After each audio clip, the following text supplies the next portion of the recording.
සම්බුදු සරණයි සදැහැති පිනැති ඔබ සැමට. යමෙක් යුද්ධයකදී මිනිසුන් ලක්ෂයක් පරදා ජයගත්තද ඔහුගේ එම ජයග්‍රහණයට වඩා තම එකම ආත්මය ජයගන්නා පුද්ගලයාගේ ජයග්‍රහණය වඩා උතුම් වන්නේය. එනිසාවින් ලෞකික ජයග්‍රහණයන්ට සීමා නොවි ලෝකෝත්තර ජයග්‍රහණය ලැබ ගන්නට නොයසේනම් සසර ජය ගන්නට අද ඔබ ශ්‍රවණය කරන මෙම උතුම් වූ සද්ධර්ම දේශනාව සදැහැති පිනැති ඔබ සැමට මහෝපකාරී වේවායි ප්‍රාර්ථනා කරමින් බෞද්ධ රූප වාහිනිය ඔබ වෙත ගෙන එන සද්ධර්ම දේශනාව මෙලෙසින් ආරම්භ කරන්නටයි මේ මොහොතේ අප සූදානම් වන්නේ. සදහැවතුනි, ඒ අනුව මේ දේශනාව පවත්වන්නට අප සෑම දෙනා වෙත මෙත් සිතින් ධර්ම සභාවට වැඩම අවදාලා අවසරයි පූජනීය කෝරළයාගම සරණතිස්ස ගෞරවනීය ස්වාමීන්ද්‍රයන් වහන්සේ. අපි සියලු දෙනා ස්වාමීන්ද්‍රයන් වහන්සේ নমස්කාර පූර්වකව පිළිගනිමු. සාදු සාදු සාදු. ගම්පහ පරාක්‍රම පාරේ පදිංචි පින්වත් සචින්තද සිල්වා මහතා සහ නයනාද සිල්වා මහත්මිය සමගින් බිනුති දියණිය සහ ජනිරු පුතණුවන් ප්‍රධාන ඒ පින්වත් පිරිස මේ සද්ධර්ම දේශනාවේ සදැහැති දායකත්වයේ ලබාගෙන කටයුතු කරනවා. නමෝ තස්ස භගවතු අරහතු සබ්බ ධම්මේසු අප්පටිහත ඥානචාරස්ස දස බලධරස්ස චතු වේසාරජ්‍ය විසරදස්ස සබ්බ සත්තුත්තමස්ස ධම්මිස්සරස්ස ධම්ම රාජස්ස ධම්මස්සාමිස්ස තථාගතස්ස සබ්බඤුනෝ සම්මා සම්බුද්දස්ස නමෝ තස්ස භගවතු අරහතු සබ්බ ධම්මේසු අප්පටිහත ඥානචාරස්ස දස බලධරස්ස චතු වේසාරජ්‍ය විසරදස්ස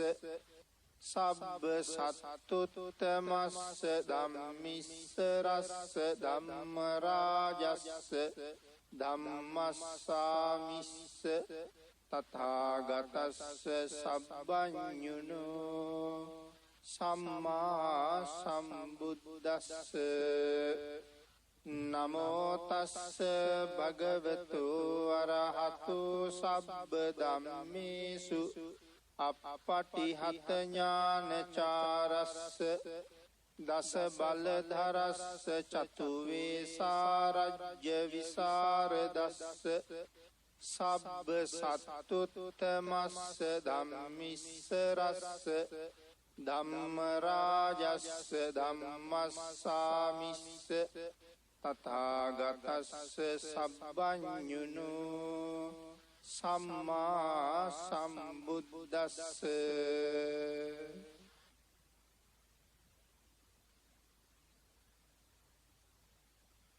සද්ධර්ම ශ්‍රාවක කාරුණික ගුණගරුක බෞද්ධ පින්නතුනි, බොහොම ශ්‍රද්ධාවෙන් යුක්තව සියලු දෙනාම සූදානම් වෙන්නේ තථාගත ශාන්තිනායක සම්මා සම්බුදුරජාණන් වහන්සේ විසින් ලෝක සත්වයන් පිළිබඳව අසීමිත දයාවෙන් කරුණාවෙන් මෛත්‍රියෙන් යුක්තව දේශනා කොට වදාළ පරම ගම්බීර වූ ශ්‍රී සද්ධර්ම රත්නයෙන් අබමල් රේණුවකටත් වඩා අඩු බොහෝම පුංචි කොටසක් දේශනා කරවගෙන ධර්ම ගෞරවය පෙරදරි කරගෙන දේශනාගත ධර්මය ශ්‍රවණය කරන්නත් එසේ ධර්ම ශ්‍රවණය කිරීමෙන් ලැබෙන අවවාද අනුශාසනා තම තමන්ගේ ජීවිතවලට එකතු කරගෙන වඩාත් නිවැරදි මෙලව ජීවිතයක් සකස් කරගන්නත් නිවැරදි වුණ මෙලව ජීවිතයක් තුළින් සුගතිගාමී වූ පරලොව ආයති භවයකින් සැනසෙන්නත් අවසානයේ ප්‍රාර්ථනා කරන බෝධියෙන් සැප සහගත ප්‍රතිපදාවෙන් උතුම් චතුරාර්ය සත්‍ය ධර්මය අවබෝධ කරගන්නත් මේ උතුම් ධර්ම දානානිසංසය ධර්ම ශ්‍රවණානිසංසය හේතු වාසනා වේවා කියන පරමාර්ථය ඇතුව පින්නතුනි අපි මේ දිනවල සාකච්ඡා කරමින් හිටියේ අචින්තෙය්‍ය කියන සූත්‍ර දේශනාව. ඒ සූත්‍ර දේශනාව පදනම් කරගෙන සිදු කරන 5 වෙනි ධර්ම දේශනාව තමයි මේ සිදු කරන්න සූදානම් වෙන්නේ. 4 වෙනි ධර්ම දේශනාව නිමා කළේ අපේ බුදුරජාණන් වහන්සේ ධාතුන් වහන්සේලා ඉතුරු කරලා පිරිනිවන් පෑවා. ධාතුන් වහන්සේලා ඉතුරු කළේ මොකටද? ධාතුන් වහන්සේලා පිළිබඳව භාග්‍යතුන් වහන්සේගේ අදිෂ්ඨානය මොකක්ද කියන කාරණාව තමයි අපි සාකච්ඡා කරමින් හිටියේ. පින්නතුනි අවසාන වශයෙන් අපේ බුදුරජාණන් වහන්සේ මේ ධාතුන් වහන්සේලා පිළිබඳව අදිෂ්ඨාන කරනකොට කොයි විදිහට ඒ පිළිබඳව අදිෂ්ඨාන කළාද කියන කරුණු කීපයක් අපි සාකච්ඡා කළා. තථාගත ශරීරයෙන් ශේෂ වුණ ධාතුන් වහන්සේලා ප්‍රමාණය ද්‍රෝණ 8ක්. ඒ මහා ධාතුන් වහන්සේලා හැරුණාම ද්‍රෝණ 8ක් කියලා කීවේ අපි මුල් දේශනාවේ සඳහන් කළා. හුඬු හැටියට කල්පනා කළොත් 256ක්. සේරු හැටියට කල්පනා කළොත් දල වශයෙන් සේරු 64ක්. එතකොට මේ ධාතුන් වහන්සේලා අවුරුදු 5000ක් කල් පවතින අදිෂ්ඨාන කරනවා. බුදුරජාණන් වහන්සේගේ අදිෂ්ඨානයේ තියෙන අනන්ත බව, අචින්තෙය්‍ය බව කියලා කිය අපට නොවැටහෙන බව. මේ සැබෑම සරුවඥ ධාතුන් වහන්සේ කවුරු ළඟ අවුරුදු 5000ක් කල් වැඩ සිටිය යුතුද කියන කාරණාවත් බුදුරජාණන් වහන්සේ අදිෂ්ඨාන කරලයි තියෙන්නේ. ඒ පුද්ගලයාට අනුග්‍රහ වශයෙන් කොච්චර කාලයක් ඒ තැන්වල වැඩ සිටිය යුතුද කියන කාරණාව භාග්‍යතුන් වහන්සේ අදිෂ්ඨාන කළා. පින්නතනේ අපි අහලා තියෙනවා සමහර ධාතුන් වහන්සේලා නිසි විදිහට උපස්ථාන කරන්නේ නැත්නම් ඒ තියෙන තැනින් වෙන තැනකට වැඩම කරවනවා කියලා. ඒ කාරණාව භාග්‍යතුන් වහන්සේම අදිෂ්ඨාන කරන කාරණාව. ලෞතර බුදුරජාණන් වහන්සේගේ ශරීර ධාතුවෙන්ම ශේෂ වුණ උතුම් සර්වඥ ධාතුන් වහන්සේ නම යම් කෙනෙක් ළඟ වැඩ ඉන්නවා නම් ඒ පුද්ගලයාට මේ ලෝකේ ලැබෙන්න තියෙන හොඳම වස්තුව තමයි ලැබිලා තියෙන්නේ. ඒ ධාතුන් වහන්සේ තමන් ළඟ වැඩ ඉන්න නිසා ප්‍රඥාව තියෙනවා නම් නිවන් දකින්නතුරු සතර අපායක නොවැටෙන්න මහා කුසල් රැස් කරගන්න අවස්ථාවක් තමයි ඔහුට ලැබිලා තියෙන්නේ. ජීවමාන බුදුරජාණන් වහන්සේ හැමදාම තමන් ළඟ තමන්ගේ නිවසේ වැඩ ඉන්නවා හා සමානයි. අපි ළඟ අවශ්‍ය ගෞරවයයි ශ්‍රද්ධාවයි. බුදුරජාණන් වහන්සේ අදිෂ්ඨාන කරපු කාලයක් තියෙනවා මේ පුද්ගලයා ළඟ මේ ධාතුන් වහන්සේ මෙච්චර කාලයක් වැඩ ඉන්න ඕනේ කියලා. භාග්‍යතුන් වහන්සේගේ අදිෂ්ඨාන ශක්තිය පවතින කාලයේ පුරාවට ඒ ධාතුන් වහන්සේ අපි ළඟ වැඩ ඉන්නවා. නමුත් ඒ අතරතුර ධාතුන් වහන්සේ අපිට අහිමි වෙන්න පුළුවන්. ඒ ධාතුන් වහන්සේගෙන් අපිට ලබා ගන්න තියෙන ප්‍රයෝජනය අපි ලබන්න සූදානම් වෙන්නේ නැත්තම්. තවත් ශ්‍රද්ධාවන්තයෙක් ළඟට ඒ ධාතුන් වහන්සේ වඩින එක බුද්ධ අධිෂ්ඨානයේම ස්වභාවයයි. මේ ධාතුන් වහන්සේලා මම සඳහන් කළා ජීවමාන බුදුරජාණන් වහන්සේ ළඟ වැඩ ඉන්නවා හා සමානයි කියලා. මේ ධාතුන් වහන්සේ කොයිතරම් ප්‍රබලද? කුඩාම ධාතුන් වහන්සේලා අබෑට වගේ. යම් අබෑටයක් තරම් වූ එක ධාතුන් වහන්සේ නම. කෝටි ලක්ෂයක් සක්වලක කිසියම් තැනක වැඩ ඉන්නවනම් ඒ ධාතුන් වහන්සේ ඒ කෝටි ලක්ෂයක් සක්වලේ වැඩ ඉන්න තාක්කල් බුද්ධත්වයේ සඳහා පාරමිතා පුරලා අවසන් කරපු බෝධිසත්වයෙක් ඒ සක්වලේ පහළ වෙන්නේ නැහැ කියලා සඳහන් කරනවා. බුද්ධත්වයේ සඳහා පහළ වෙන්නේ නැහැ. හේතුව තමයි බුදුවරු දෙන්නෙක් එකට වැඩ නොඉන්න බව. ඒක අපි මුලින්ම මතක් කළා. ධර්මයේම සඳහන් කරනවා බුදුරජාණන් වහන්සේලා දෙනමකට එකම සක්වලක වැඩ ඉන්න බැරි ඇයි කියලා. කාරණාව සඳහන් කරලා තියෙනවා. එහෙම වුණොත් මේ මහ පොළොවට පවතින්න බෑ කියලා. ඒ අනන්ත ගුණය මේ මහ පොළොවට දරන්න බෑ කියලා සඳහන් කරනවා. ඒ නිසා තමයි දෙනමක් එක කාලේ පහළ වෙන්නේ නැත්තේ.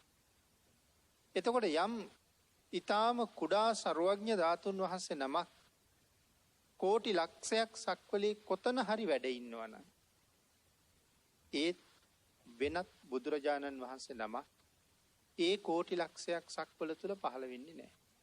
හේතුව තමයි මහරජුරු රාජ්‍යයේ ඉන්නකොට තව කෙනෙකුට රජකම් කරන්න බැරිකම. එතකොට තව බුදුරජාණන් වහන්සේ නමක් පහළ නොවෙන්නේ මේ ධාතුන් වහන්සේ වැඩ ඉන්න නිසා. ඒ කාරණාව සලකලා තියෙන්නේ තාමත් බුදුරජාණන් වහන්සේ වැඩ ඉන්නවා කියන කාරණාව. එහෙමනම් පින්නතුනි අපි තවත් අසරණ නැහැ. මොකද තාමත් භාග්‍යතුන් වහන්සේ අපිත් එක්ක වැඩ ඉන්නවා. ආයු සංස්කාර අත්හැරිය බව ඇත්. නමුත් අපටම අනුකම්පාවෙන් කෘතගුණ සැලකීමක් හැටියට තමයි ධාතුන් වහන්සේලා ඉතුරු කරලා පිරිනිවන් පෑවේ. එහෙනම් ඒ ධාතුන් වහන්සේලා ඒ පුද්ගලයා ළඟ වැඩ සිටිය යුතු කාලයත් අහවල් අයට අනුග්‍රහයෙන් අහවල් අය ළඟ මෙච්චර කාලයක් වැඩ සිටිය යුතුයි කියන කාරණාවත් භාග්‍යතුන් වහන්සේම අදිෂ්ඨාන කළා. ඒ අදිෂ්ඨාන ශක්තිය තුලම තියෙන්නේ අචින්තනීය බව. මොකද තවත් ඉපදිලත් නැති කෙනෙක් ගැන මේ අදිෂ්ඨාන කරන්නේ. අනාගතයේ ඉපදිලා මේ විදිහට ශ්‍රද්ධාව උපදවලා මේ විදිහට ධාතුන් වහන්සේට පූජා පවත්වනවා මෙහෙම කෙනෙක් කියන කාරණාව තුලනේ අදිෂ්ඨානය කරන්නේ. ඉතින් ඒ නිසා ඒ කාරණාවල් අපිට වැටහෙන්නේ නැති නිසා තමයි අචින්තීය කියලා සඳහන් කරලා තියෙන්නේ. අපිට හිතන්න බෑ. ඒක භාග්‍යතුන් වහන්සේගේ ගුණේ අනන්ත බව. ඒ කාරණාවත් බුදු ගුණ අනන්තයි කියලා කියන කාරණාව තුල මෙනෙහි කරන්න වටින තැන. ඊළඟට පින්නතුනි බුදුරජාණන් වහන්සේ ලෝකෙට පහළ වෙන්නේ ධාතුන් වහන්සේලා විසිරවන්න නෙමෙයි. අනුකම්පාව නිසා කෘතගුණ සැලකීම උදෙසා ධාතුන් වහන්සේලා අපට ඉතුරු කළා මිසක් බුදු කෙනෙක් ලෝකෙ පහළ වෙන්නේ ඒ කාරණාව සඳහා නෙමෙයි. එහෙනම් මොකටද බුදුරජාණන් වහන්සේලා ලෝකෙ පහළ වෙන්නේ? ඒ කාරණාව විශේෂයෙන් සිහිපත් කරනවා. බුදුරජාණන් වහන්සේලා පහළ වෙන්නෙම ලෝක සත්වයාට ධර්මයේ දේශනා කරන්න. ධර්මයේ උපද්දවල දෙන්න. කාලේ වැලිතලාවෙන් වැහිලා ගිහිල්ලා තියෙන ධර්මය නැවත වතාවක් ඉස්මතු කරන්න. කාශ්‍යප සම්මා සම්බුදුරජාණන් වහන්සේගේ ශාසනයේ අතුරුදහන් වෙලා බොහෝ කාලයක් ගියාට පස්සේ තමයි අපේ බුදුරජාණන් වහන්සේ පහළ වෙන්නේ. එමනම් කාශ්‍යප සම්මා සම්බුදුරජාණන් වහන්සේ මේ නිර්මල චතුරාර්ය සත්‍ය ධර්මය අපට දේශනා කළා. නමුත් භාග්‍යතුන් වහන්සේගේ ශාසනය අතුරුදහන් වෙනකොට ධර්ම රත්නයත් අපිට අහිමි වෙනවා. එතන ඉඳලා අපේ භාග්‍යතුන් වහන්සේ ලෝකේ පහළ වෙනකන් මිනිස්සුන්ට හැබෑ ධර්මයක් නැහැ. මිත්‍යා දෘෂ්ටිකව ජීවත් වෙනවා. සතර අපායේ දොර ඇරගත්ත පිරිසක් බවට පත් වෙනවා. නමුත් ධර්මය ලෝකේ තියෙනවා. මිනිස්සුන්ගෙන් ඈත් වෙලා ඉන්න. නැවත බුදු කෙනෙක් ලෝකේ පහළ වෙනවා කියලා කියන්නේ ඒ සැඟවිලා ගියපු ධර්මය නැවත වතාවක් එළියට ගන්නවා කියන එකයි. විශ්ව න්‍යාය ධර්මය බුද්ධ ධර්මය කියලා කියන්නේ හැබැවින්ම ස්වභාව ධර්මය. ඒක භාග්‍යතුන් වහන්සේගේ දේශනාවෙන්ම භාග්‍යතුන් වහන්සේ පැහැදිලි කරනවා. මේ ස්වභාවය සත්වයා මැරෙනවා නැවත උපදිනවා. මැරුණ සත්වයා උපදින්නේ ආපහු මිනිසෙක් වෙලාමද? මිනිහෙක් මැරුණොත් මිනිහෙක්මද වෙන්නේ? දෙවියෙක් චුත වුණාම ආපහු දිව්‍ය ලෝකෙම උපදිනවද? තිරිසනෙක් මැරුණාම තිරිසන් ලෝකෙම උපදිනවද? නිරයෙන් චුත වෙන අය නිරයම උපදිනවද? එහෙම නැත්තම් වෙන කොහේ හරි උපදිනවද කියන කාරණාව මේ ස්වභාව ධර්මයට අනුව තීරණය වෙන දෙයක්. යමෙක් මේ ලෝකේ ජීවත් වෙනකොට ඔහු විසින් කළ යුතුයි නොකළ යුතුයි කියලා කටයුතු දෙකක් තියෙනවා.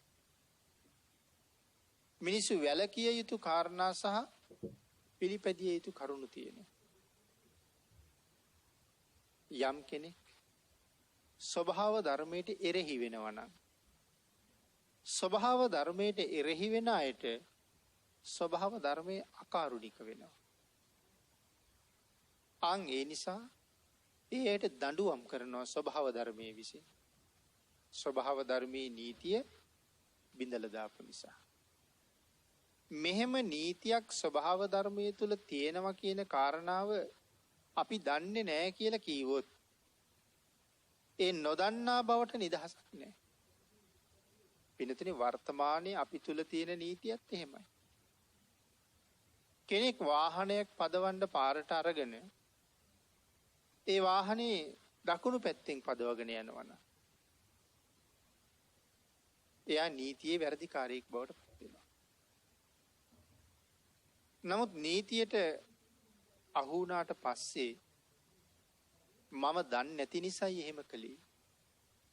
මාර්ග නීති උල්ලංඝනය කළා නම් මම දන්නේ නැති නිසායි එහෙම කළේ කියලා කීවට අපිට සමාවක් හම්බ වෙන්නේ නැහැ. එහෙනම් දැනගෙන තමයි පාරට එන්නේ. එහෙනම් මේ ලෝකෙ ඉපදිච්ච අපි ස්වභාව ධර්මයේ ක්‍රියාත්මක වෙන හැටි අපි දන්නේ නැති නිසායි මෙහෙම කළේ කියලා කීවට අපිට නිදහසක් හම්බෙන්නේ නැහැ. ඒ නිසා ස්වභාව ධර්මයේ විසින් වැරදි කරන අයට දඬුවම් කරන්න සකස් කරපු හිරගෙවල් ප්‍රධාන වශයෙන් 8ක් තියෙනවා. ඒවට අපි කියනවා අටමහ නිරය කියලා. අටමහ නිරය ඇසුරු කරගත්ත කුඩා අණු නිරයවල් 128ක් තියෙනවා. ඒවට කියනවා ඔසුපත් නිරය කියලා. එහෙනම් කුඩා නිරේවල් 128යි මහ නිරේවල් 8යි ඔක්කොම එකතු වුනහම 136ක් වෙනවා. එතකොට නිරය කියන මට්ටමින් නිරේවල් 136ක් ගැන අපි කතා කරනවා. යම් කෙනෙක් ප්‍රාණඝාත කරන්නේද ඔහු ස්වභාව ධර්මයට එරෙහි වුණ පුද්ගලෙක්. මමත් මේ ස්වභාව ධර්මයක සාධකයක්. ඔබත් මේ ස්වභාව ධර්මයක සාධකයක්. මදුරුවෙක් කියලා කියන්නේ ස්වභාව ධර්මයේම සාධකයක්. භූමියෙක් කියලා කියන්නේ මාළුවෙක් කියලා කියන්නේ මේ සියලුම සත්වයෝ ස්වභාව ධර්මයේම සාධක. තවත් විදිහකට කිව්වොත් ස්වභාව ධර්මයාගේම දරුවෝ. තවත් බලවත් කෙනෙක් තවත් දුර්වලයෙකුට කරදර කරනවා නම් ඒක වරදක්. ආන්ගේ වරදට ස්වභාව ධර්මයෙන් දඬුවම් තියෙනවා. ඒ දඬුවම් කරන්නේ අර නිරේවල් වල ස්වභාව ධර්මයාගේ හිරගෙවල් ටික. වචනයෙන් කියලා ඉවර කරන්න බැරි, පෘථග්ජනයෙකුට හිතලා ඉවර කරන්න බැරි මහ භයානක දඬුවම් තියෙනවා. ඉතින් ස්වභාව ධර්මයේ එහෙම දඬුවම් කරනවා කියලා අපි දන්නේ නැහැ නේ පින්නතුනි. එතකොට කවුද ඒක අපිට කියලා දුන්නේ? බුදුරජාණන් වහන්සේ. අපි දන්නේ නැහැ ප්‍රාණඝාත කරාම දඬුවම් හම්බ වෙනවා කියලා. සමහර අය ඒකයි කියන්නේ මේ සත්තු ඉන්නේ මිනිසාගේ ජීවත් වීම උදෙසා. ඒ හින්දා මරාගෙන කෑවා කියලා ප්‍රශ්නයක් නැහැ කියලා කතා කරන අය ඕන තරම් ඉන්නවා. මොකද ඒගොල්ලෝ දන්නේ නැහැ එහෙම කරන අයට දඬුවම් හම්බෙනවද නැද්ද කියලා. නමුත් ඒකාන්තයෙන් නිරේ උප්පත්තිය ලබන්න හේතු වෙනවා. හොරකම් කරාම, වැරදි කාම සේවනය කරාම, බොරු කියලා අනුන් රැවටුවාම, මත්ද්‍රව්‍ය පාවිච්චි කරලා ඒ මත නිසා අන් අයගේ ජීවිතවලට කරදර කරාම ඒ හැම එකක්ම වැරදි.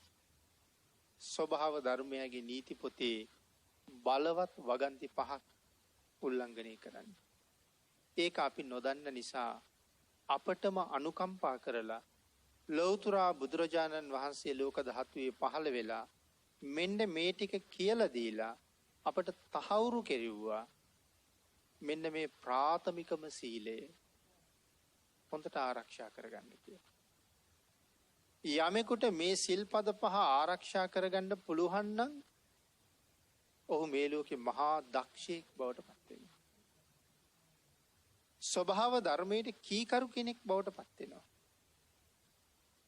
ඒ නිසා ඔහුට ලොකු සහනයක්, රැකවරණයක් ඒ සීලය තුල තියෙනවා විතරක් නෙවෙයි, තව බොහෝ දෙනෙකුට සහනයක් උදා කරලා දෙන්නත් ඒ නීතියට කීකරු වෙච්ච පුද්ගලයාට හැකියාවක් තියෙනවා. ඒ ගැන බුදුරජාණන් වහන්සේ දේශනා කළා දක්ඛින විභංග සූත්‍රය. යම් කෙනෙක් තෙරුවන් සරණ ගියපු කෙනෙකුට යම් උපකාරයක් කරනවා නම් ඒක ඔහුට විපාක දෙනවා සැප සහිතව අනාගත ජීවිත අසංකීය. සැප සහිතව විපාක දෙනවා. ඒ තෙරුවන් සරණ ගිය නිසා.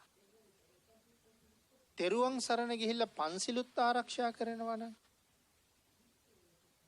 ඒ පුද්ගලයාට උපකාර කරපු කෙනාට ලැබෙන ආනිසංසය අර අසංකේයයට වඩා හුඟක් වැඩි. නමුත් කොච්චරද කියලා කියන්නේ මේ ලෝකේ වෙන කතා කරන්න ඉලක්කමක් නැහැ. අවසාන ගාන තමයි අසංකේය. තව කෙනෙක් තෙරුවන් සරණ ගිහිල්ලා අටසිල් ආරක්ෂා කරනවා නම් ඔහුට කරන උපකාරයයි පන්සිල් ආරක්ෂා කරන කෙනාට කරපු උපකාරයයි අතර වෙනස ප්‍රමාණයෙන් අපිට දක්වන්න බෑ. නවාංග උපෝසතය තුල කෙනෙක් ඉන්නවා නම් අටසිල් රකින්න කෙනාට වඩා හුඟක් උසස්. ගෘහස්ත දස සීලයේ ඊට වඩා උසස්. සාමණේර දස සීලයේ ඊටත් වඩා උසස්. උපසම්පදා සීලයේ ඊටත් වඩා හුඟක් උසස්. ඒ සීලය ආරක්ෂා කරගෙන වත් පිළිවෙත් ටික මනාව සම්පූර්ණ කරනවා නම් යම් භික්ෂුවක් උපසම්පදාව තුල විතරක් ඉන්න භික්ෂුවට කරන උපකාරයට වඩා වතත් සම්පූර්ණ කරන භික්ෂුවට කරන උපකාරය ඊටත් වඩා උසස්. ඊළඟට පින්නතුනි මේ සඳහන් කළේ කරන උපකාරය කියලා තිසරණ තියෙන කෙනෙකුට කෑම වේලක් දුන්නොත් කෑම දුන්න කෙනාට අනාගත ජීවිත අසංකේය ආකාර අසංකේයව පහකින් විපාක දෙනවා. ආයුෂයෙන්, වර්ණයෙන්, සැපයෙන්, බලයෙන්, ප්‍රඥාවෙන්. ඒ සිල්වතෙක් හම්බුන නිසානේ ඒ ලාභය අපි ලැබුවේ. එහෙනම් භාග්‍යතුන් වහන්සේ දේශනා කරන මේ ප්‍රතිපදාව ගරු කරන්න පටන් ගත්තොත් යමෙක් ඔහු ලෝක සත්වයාට මොනතරම් සාධාරණයක් කරනවද? මොනතරම් උපකාරයක් කරනවද? කියන කාරණාව මෙතන බොහොම වටිනවා. එහෙනම් භාග්‍යතුන් වහන්සේගේ පරමාර්ථය තමයි ලෝකයට ස්වභාව ධර්මයාගේ යථා ස්වභාවය පැහැදිලි කරලා දෙන්නේ. ඒක තමයි සඳහන් කළේ එකම පරමාර්ථයේ ධර්ම දේශනා කරන එකයි. සතර අපායෙන් මුදවලා සංසාරයෙන් එතර කරන එකයි. බුදුරජාණන් වහන්සේ දේශනා කරපු ධර්මය පින්නතුනි කොච්චර කාලයකටද අපි ඒකට කියන්නේ අකාලිකයි කියලා. මේ ධර්මය අකාලිකයි. ඕනෑම කාලයක ප්‍රතිඵල ලබන්න පුළුවන් ප්‍රයෝජන හොයන්න උත්සාහ කරන කෙනා. ධර්මානුධර්ම ප්‍රතිපත්තියේ හැසිරෙනවාද යමෙක් යම් කාලයක ඔහුට මේ ධර්මයෙන් ඵල නෙලන්න පුළුවන්. අද සෝවාන් වෙන්න බැහැනේ. අද රහත් වෙන්න බෑනේ කියලා කතා කරන අය අපේ සමාජයේ ඕන තරම් ඉන්නවා. එදා ඵල ලැබුවට අද ඵල නෙලන්න බෑ. එහෙම එකක් බුදුරජාණන් වහන්සේ දේශනා කරලා නැහැ. මේ ගෙවිගෙන යන්නේ මේ බුද්ධ ශාසනයේ අදිෂ්ඨාන කරපු 5000ක් කාලේ මේ ගෙවෙන්නේ 3 වෙනි 1000. පළවෙනි 1000 රහතන් වහන්සේලාම වැඩි. දෙවනි 1000ත් රහතන් වහන්සේලාම වැඩි. 3 වෙනි 1000 අනාගාමීන් වහන්සේලා වැඩි. ඒ කියන්නේ රහතන් වහන්සේලා නැහැ කියන එක නෙමෙයි. රහතන් වහන්සේලා ඉන්නවා අනාගාමී අය වැඩි. 4 වෙනි 1000ට යනකොට සකදාගාමීන් වහන්සේලා වැඩි. අනාගාමීන් වහන්සේලාත් රහතන් වහන්සේලාත් වැඩ ඉන්නවා. නමුත් සකදාගාමීන් වහන්සේලා වැඩි. 5 වෙනි 1000ට යනකොට සෝවාන් වහන්සේලා වැඩි කියලා කියනවා. එහෙනම් මේ කාලේ ඵල නෙලා ගන්න බෑනේ ධර්මයෙන් කියලා කෙනෙක් සඳහන් කරනවා නම් හැබැයිවටම ඔහු ධර්මය නොදන්න කෙනෙක්. භාග්‍යතුන් වහන්සේ එහෙම දේශනාවක් කරලා නැහැ. නමුත් මේ කාලේ අපිට රහතන් වහන්සේලා සුලභව පේන්නේ නැති බව ඇත්ත. අනාගාමීන් වහන්සේලා සුලභව පේන්නේ නැති බව ඇත්ත. ඒකේ වරද තියෙන්නේ ධර්මයේද? ධර්මයේ නෙමෙයි වරද තියෙන්නේ. වරද තියෙන්නේ අපි ගාව.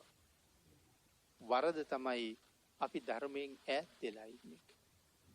අපි ප්‍රතිපදාවෙන් ඈත් වෙලා ඉන්න නිසා අපිට ඵල නෑ මිසක් ප්‍රතිපදාව තුළ පිහිටලා ඉන්නවා නම් මෙදත් අනාගාමීන් වහන්සේලාම වෙයි. අකාලිකයි කියලා කිව්වේ කාලයක් නෑ. සාන්දෘෂ්ටිකයි සන්දිට්ඨිකෝ අකාලිකෝ කියලා කිව්වේ. සාන්දෘෂ්ටිකයි මේ ධර්මය. ඒහි පස්සිකෝ ඇවිල්ල බලන්න කියලා කිව්වේ. කොහාටද ඇවිල්ල බලන්න කියලා කිව්වේ? ධර්මයේ තුලට ඇවිල්ල බලන්න ධර්මයේ ප්‍රයෝජන තියෙනවද කියලා. එනම් භාග්‍යතුන් වහන්සේ මනාව ධර්මයේ දේශනා කළා. භාග්‍යතුන් වහන්සේගේ අදිෂ්ඨානයේ පවතින තාක්කල් ඒ විදිහටම ප්‍රතිඵල නෙලන්න පුළුවන් ප්‍රතිපදාවේ හැසිරෙන කෙනාට. ඊළඟට පින්නතුනි අපේ බුදුරජාණන් වහන්සේ ඊටාම දුක් සහිතව මහන්සි වෙලා මේ ධර්මය අවබෝධ කළේ. පහසුවෙන් අවබෝධ කළා නෙමෙයි. මොන තරම් දුක් විඳද? මහා කල්ප අසංඛ්‍ය 4යි ලක්ෂ 1ක්.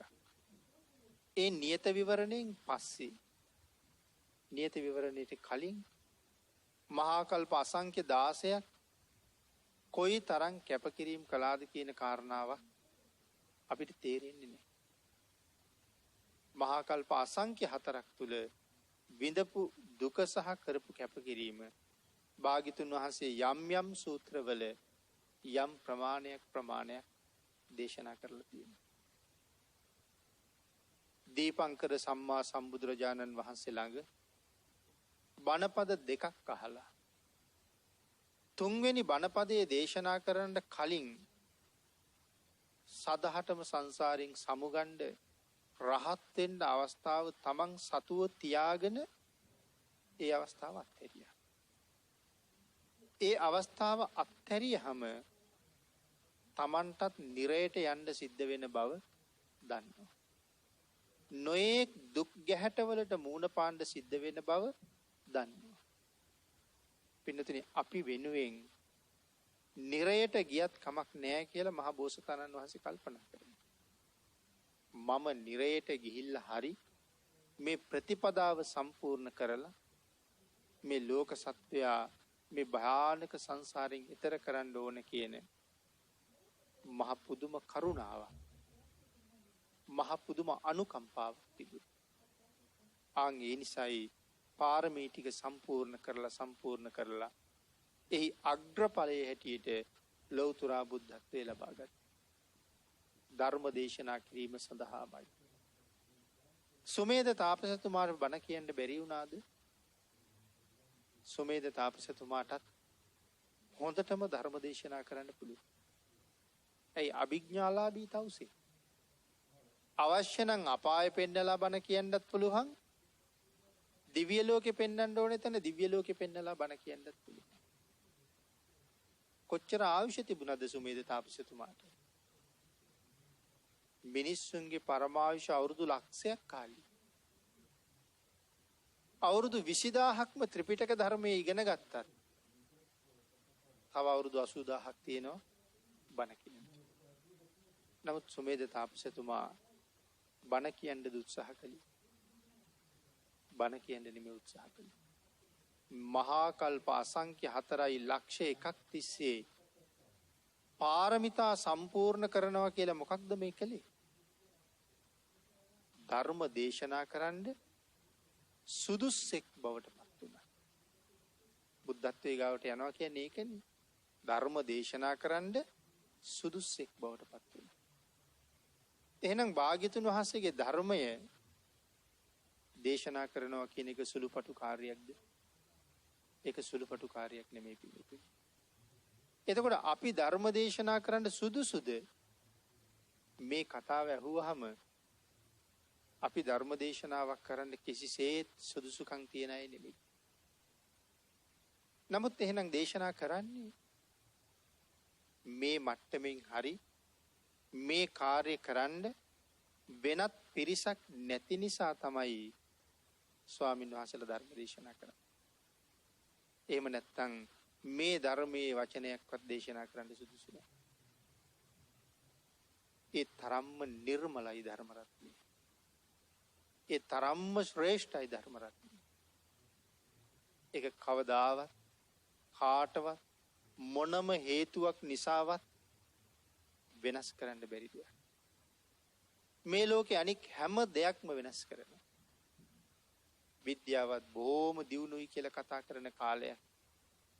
නමුත් යමෙක් හරියට ධර්මය අඳුරගත්තා නම් ධර්මය අඳුරගත්ත කෙනාට තේරෙනවා මේ ධර්මයත් එක්ක සංසන්දනය කරනකොට විද්‍යාව කියන්නේ කොයිතරම් නොදියුණු විෂයක් කියලා. මොකද භාග්‍යතුන් වහන්සේ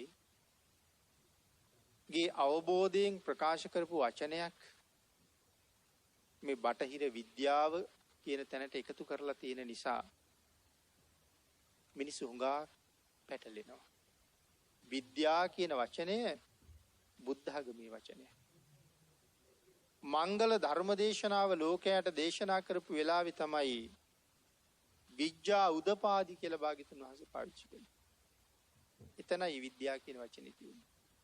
ඒක පස්සේ කවුරු හරි හොරකම් කරගත්ත නිසා අපි හුඟක් අය හිතනවා බුදුදහම විද්‍යාව තරම් දියුණු නැති වෙයි කියලා. නමුත් භාග්‍යතුන් වහන්සේගේ ධර්මයේ ළඟ විද්‍යාව ලදරු මට්ටමේ. විද්‍යාවේ බොහෝ දේවල් කාලෙන් කාලෙට වෙනස් වෙනවා. එක එක නිර්ණායක එක එක කාලෙට වෙනස් කරනවා. නමුත් දැන් අවුරුදු 2600 ගණනකට කලින් භාග්‍යතුන් වහන්සේ දේශනා කරපු වචනයක ඇලපිල්ලක්වත් වෙනස් කරන්න පුළුවන් කෙනෙක් ලෝකෙ නැති බවම දේශනා කළා. දෙවියෙකුටත් බෑ, බ්‍රහ්මයෙකුටත් බෑ, මාරයෙකුටත් බෑ. මනාව දේශනා කරලා පනවලයි තියෙන්නේ. ආදේශනා, පඤ්ඤපනා, පට්ඨපනා, විවරණා, විභජනා. මනාව විවරණය කරලා පනවලා තියෙන එක වෙනස් කරන්න කෙනෙක් තව ලෞතුරා බුදුරජාණන් වහන්සේ නමක්වත් ගෞතම සම්මා සම්බුද්ධ රාජෝත්තමයන්න් වහන්සේ දේශනා කරපු ධර්මයේ ඇලපිල්ලක්, ඉස්පිල්ලක්, අල්කිරීමක්වත් වෙනස් කරන්නේ නැහැ. ඒ තරම්ම ශ්‍රේෂ්ඨයි ධර්ම රත්නය. එවන් වූ ධර්මයේ දේශනා කරන්න භාග්‍යතුන් වහන්සේමයි සුදුසු. නමුත් මුලින් සඳහන් කළා වගේ මේ මට්ටමින් හෝ මේ කාර්ය කරන්න පිරිසක් නැති නිසා වර්තමාන භික්ෂූන් වහන්සේලා භාග්‍යතුන් වහන්සේගේ දේශනාව ඉගෙනගෙන අල්ප මාත්‍රයක් ලෝකයට පැහැදිලි කරනවා. ඒ පැහැදිලි කිරීමේදී ලාභය උදෙසා, ප්‍රශංසාව උදෙසා, ලෝභය උදෙසා, කීර්තිය උදෙසා යමෙක් ඇලපිල්ලක්ද මේ ධර්මයේ වෙනස් කරන්නේ. සඳහන් කළා ඔහු භාග්‍යතුන් වහන්සේගේ පරම හතුරෙක් කියලා. යමෙක් වෙනස් කරනවා නම්, වරද්දනවා නම් ධර්මයේ ලාභ ලෝභ උදෙසා ඒ භාග්‍යතුන් වහන්සේගේ පරම හතුරෙක්. අන්න ඒක නිසා තමයි පින්නතුනි මේ සංඝ ભેදය කියන කර්මය ලෝහිතු පාදක කර්මයට වඩා ඉස්සරහට එන්නේ. ආනන්තරීය පාප කර්ම ගැන සඳහන් කරනකොට ඉස්සරලාම තියෙන්නේ සංඝ ભેදය. දෙවනියට තියෙන්නේ භාග්‍යතුන් වහන්සේගේ ශරීර ධාතුවේ ලේ සැලවීම, ලෝහිතු පාදක කර්මය. තුන්වෙනුවට තියෙන්නේ මහරහතන් වහන්සේ නමක් ඝාතනය කිරීම. හතරවෙනියට ඉන්නේ මව ඝාතනය කිරීම. පස්වෙනි වෙන්නේ පියා ඝාතනය කිරීම. එතකොට හුඟක් දෙනා සමහර වෙලාවට අහනවා කොහොමද සංඝ ભેදය එකට එන්නේ කියලා. අපි මුලින් මේ සාකච්ඡා කරගෙන යන්නේ ලෞතුරා බුද්ධත්වයේ ලැබුවෙම මිනිසුන්ට ධර්ම දේශනා කරන්න. එතකොට භාග්‍යතුන් වහන්සේගෙන් පස්සේ කවුද මේ ශාසනය අවුරුදු 5000ක් කල් අරගෙන යන්නේ? ඒ ශාසනය ඉස්සරහට අරන් යන්නේ මහා සංඝ රත්නය. එනම් භාග්‍යතුන් වහන්සේ ධර්මයේ දේශනා කිරීම සඳහා බුද්ධත්වයේ ලබනවත් එක්කම සංඝ ශාසනය පිහිටවීමත් ඒකේ තව පරමාර්ථයක්. මොකද තමන් වහන්සේ පිරිනිවන් පෑවට පස්සේ ඉදිරියට මේ ශාසනය ගෙනියන්නේ සංඝ රත්නය. එහෙනම් යම් කෙනෙක් ඒ සංඝ රත්නය බිඳවනවා නම් කාටද හානිය කරන්නේ? සම්බුද්ධ ශාසනයටයි හානිය කරන්නේ. සම්බුද්ධ ශාසනයට හානි කළා කියලා කියන්නේ මහා කල්ප අසංඛ්‍ය 4ක් තිස්සේ දුක් විඳලා පිහිටවපු ශාසනයටයි හානි කරන්නේ. අන් ඒ නිසා සඳහන් කළා යමෙක් සංඝ ભેද කරන්නේද එය භාග්‍යතුන් වහන්සේගේ නික්ලේශී හද මණ්ඩලයට එල්ල කරන දරුණු ප්‍රහාරයක් කියලා. ආනන්තරීය පාප කර්මයක් කළොත් නැත්නම් ලෝහිතුප්පාදක කර්මයක් කළා අන්තර්කල්පයක් නිරේ පැහෙන්න වෙනවා.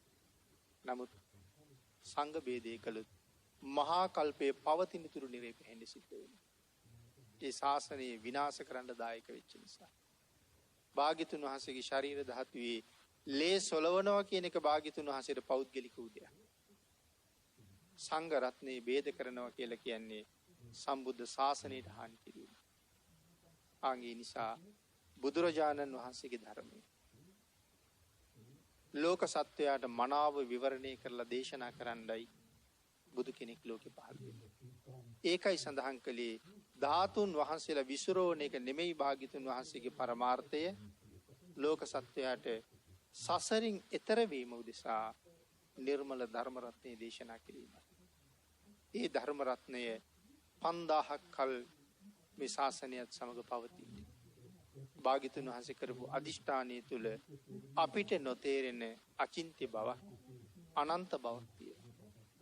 එහෙනම් මේ ශාසනය මෙතෙක් කල මේ විදිහට පවතින භාග්‍යතුන් වහන්සේ කරන අදිෂ්ඨානය බුදු ගුණ අනන්තයි කියලා කියනකොට මෙනෙහි කරන්න කාරණාව. ශාසනය ඉදිරියට පවත්වන්න කටයුතු කරනවා කියන්නේ. ඊළඟට පින්නතුනි මේ කාරණාව විශේෂයෙන් පැහැදිලි කරනකොට වර්තමානයේ බුදුරජාණන් වහන්සේගේ දේශනාව අමුවේ වෙනස් කරනවා.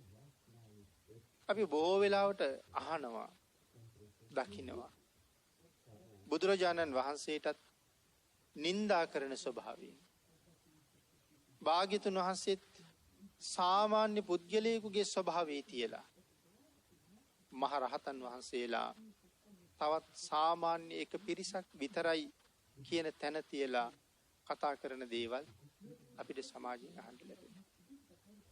බුදුරජාණන් වහන්සේ දේශනා නොකරපු කරුණු භාග්‍යතුන් වහන්සේ දේශනා කළා යයි ප්‍රකාශ කරනවා සමහරලාට එනවා.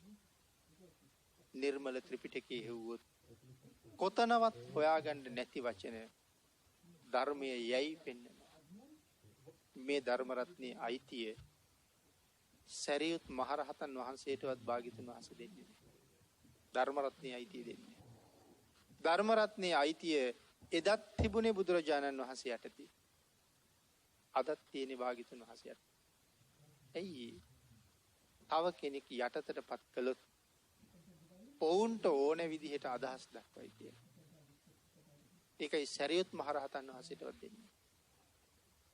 බුදුරජාණන් වහන්සේ දේශනා කළේ කිසි කෙනෙක් තමන්ගේ භාවනා අත්දැකීම ශ්‍රාවකයන්ට පැහැදිලි කරන්න එපා කියලා. තමන්ගේ අත්දැකීම කියන්න යන්න එපා.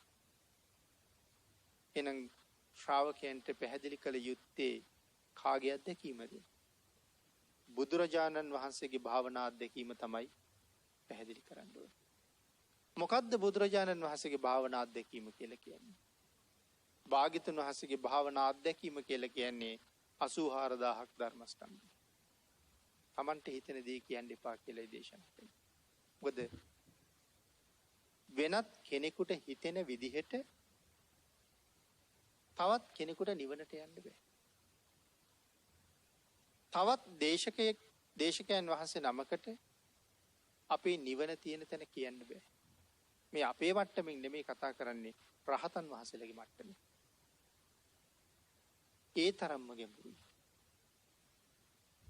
මේ ලෝකේ කොයිතරම් සත්ව සමුදායක් ජීවත් වෙයිද? ඒ සියලු දෙනාගේම නිවන් මඟ දන්න එකම ශාස්ත්‍රුන් වහන්සේ බුදුරජාණන් වහන්සේ විතරයි. අතීතයේ ජීවත් වුණාද යම් ප්‍රමාණයක්, වර්තමානයේ ජීවත් වෙනවද යම් ප්‍රමාණයක්. ඒ කියන්නේ මිනිස්සු අතර විතරක් නෙමෙයි. දෙවියන්, බඹුන්, මරුන් අතරත් මිනිස්සු අතරත් ඔය තිරිසන් සත්තු, නිරේගාමී සත්තු, പ്രേත ලෝකවල ඉන්න අය මේ සියලු දෙනාම ගැන කොයි කාලෙද නිවන් දකින්නේ? කවදා හරි නිවන් දකින්න ඕනේ. එහෙනම් අද අපි යම් කූඹියෙක් ගැන කතා කළොත් ඒ කූඹියා නිවන් දකින්න දවසත් බුදුරජාණන් වහන්සේ දන්නවා. තලලා විසිකරන මදුරුවෙක් දිහා ගැන කතා කළා. ඒ මදුරුවා නිවන් දකින්න දවසත් භාග්‍යතුන් වහන්සේ දන්නවා. අනන්ත සක්වල අනන්ත ජීවීන් කොයි තරම්ද කියන කාරණාවක් කතා කරන්න බෑ පින්නතුනි අනන්ත කියහම. නමුත් ඒ හැම කෙනෙක්ම නිවනට යන්නේ කවද්ද? නිවනට යන්නේ කොහොමද? ඔවුන්ට නිවනට හේතු වෙන කාරණාව මොකක්ද කියන කාරණාව බුදුරජාණන් වහන්සේමයි දන්නේ. අපි එක උදාහරණයක් සඳහන් කළොත් අනුරාධපුරයේ මහසෑය මහමෙවුනා උයනේ වැඩ ඉන්නේ.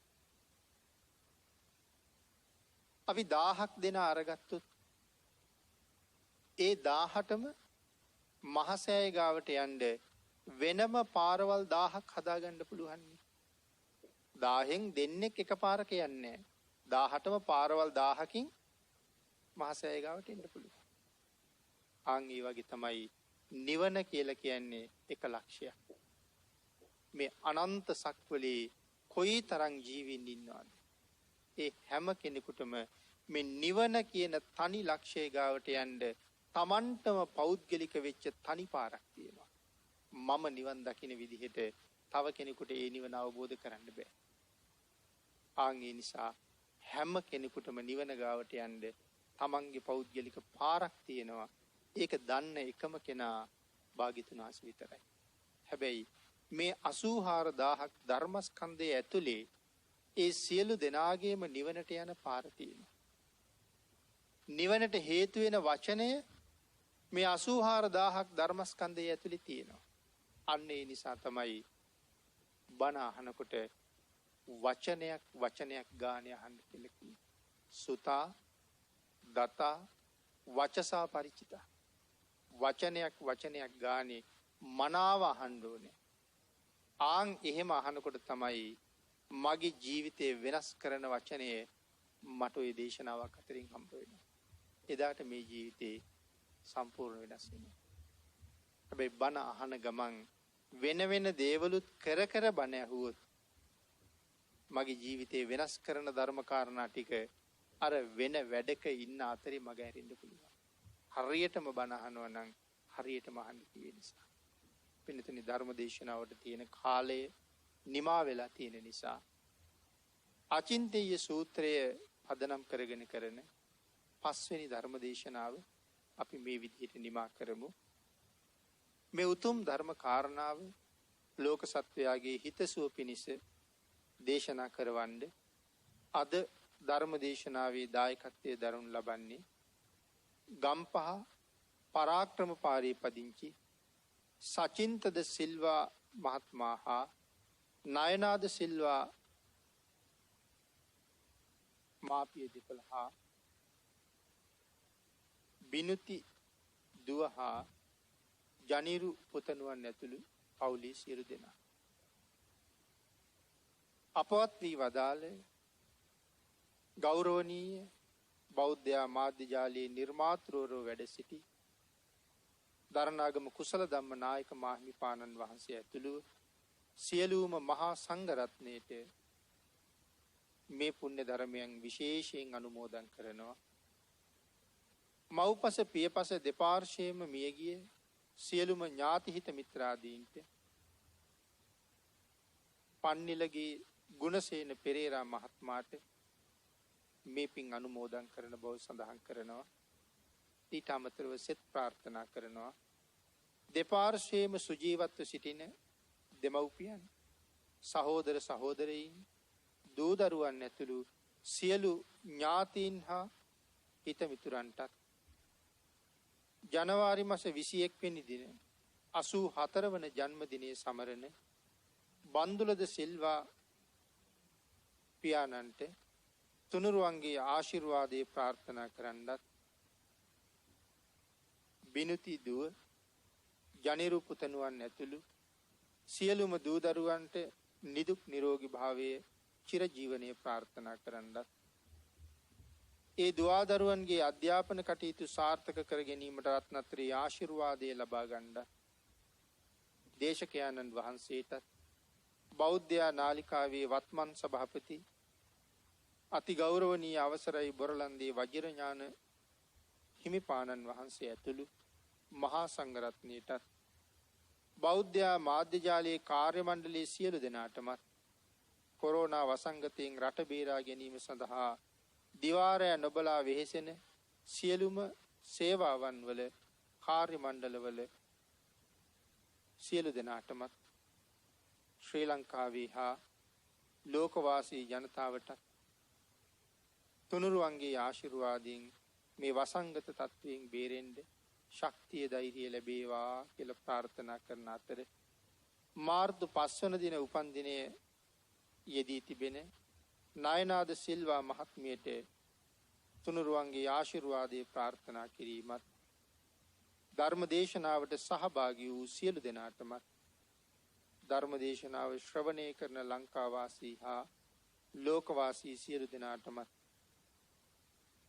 ධර්ම දානය සඳහා නන්නාරින් උදව් උපකාර කළ සියලු දෙනාටමත් චිර ජීවනය හා චතුරාර්ය සත්‍ය ධර්ම අවබෝධය සඳහා මේ සියලුම පුණ්‍ය ධර්මයන් හේතු වාසනා වේවා කියලා ප්‍රාර්ථනා කරනවා. සකින්තද සිල්වා නායනාද සිල්වා මාපිය දෙපළත් දූ දරුවන් විසිනුත් පින් අනුමෝදන් කරන්නට යෙදුන සියලු දෙනාටම පින් අනුමෝදන් වේවා. ආශිර්වාද කළ සියලු දෙනාටම රත්නත්‍රේ ආශිර්වාදයෙන් නිදුක් නිරෝගී භාවී චිරජීවනයේ ලැබේවා. ඊ타ම ඉක්මන් භවයක ඊ타වත්ම කෙටි කාලයකින් සැප සහිත ප්‍රතිපදාවකින් උතුම් චතුරාර්ය සත්‍ය ධර්මය අවබෝධ කරගන්න මේ පුණ්‍ය ධර්මයන් හේතු වාසනා වේවා කියලා ප්‍රාර්ථනා කරමු.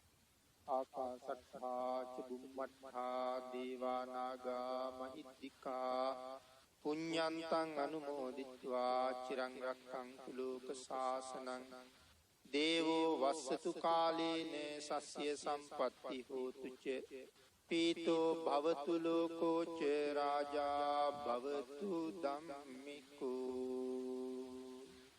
සාදු සාදු සාදු. සදහවතුනි, අප සෑම දෙනා වෙත මෙත් සිතින් ඒ උතුම් වූ සද්ධර්ම දේශනාව පවත්වා වදාළේ අවසරයි පූජනීය කෝරළයාගම සරණතිස්ස ගෞරවනීය ස්වාමීන් වහන්සේ. ධර්ම ශ්‍රවණය කිරීමෙන් අප රැස් කරගත් සියලු කුසල් දහම් අපි ගෞරවනීය ස්වාමීන් වහන්සේටත් අනුමෝදන් කරමු. උන්වහන්සේ ප්‍රාර්ථනීය බෝධියකින් උතුම් වූ නිර්වාණ සෝය ළඟා කරගනු පිණිස මේ සියලු කුසල් දහම් උන්වහන්සේටත් එකසේයින්ම හේතු වාසනා වේවා. සාදු සාදු සාදු. ඒත් සමගින් බෞද්ධ රූපවාහිනිය ඔබ වෙතගෙන ආ මෙම උතුම් සද්ධර්ම දේශනාව මෙලෙස නිමාවට පත්වනවා. පිනති ඔබ සැමට සම්මා සම්බුදු සරණයි.